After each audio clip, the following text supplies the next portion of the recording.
यो चाहिँ लोले गाउँको फरेस्ट बङ्गलो। अनि यो चाहिँ यस्तो छ यहाँनिर यसको भ्यू कम्पाउन्ड है।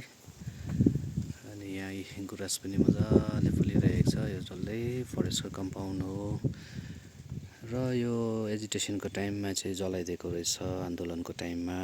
भेरी स्याड, यति राम्रो प्रपर्टी है। अनि यहाँ चाहिँ मुनि मुनि कटेजहरू, यस्तो मजाको कटेज, यति राम्रो जग्गा रहेछ यहाँनिर। यो पर देख्ने अब यो 5वटा कटेज है, र प्लस अझै अगाडि पनि यहाँ मुनि पनि छ अझै 5वटा कटेज। सबै फरेस्टको ल्यान्ड, फरेस्टको यो सबै गेस्ट हाउसहरू बनाएको रहेछ यहाँनिर टुरिस्टहरू आएर बस्ने।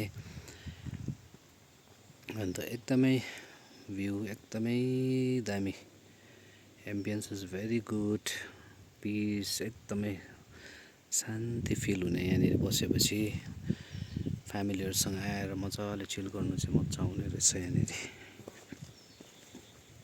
कम्पाउन्ड पनि मजाको है, र ट्यारिफहरू पनि रिजनेबल छ। ट्यारिफ हामी डिस्क्लोज गरिदिन्छौँ।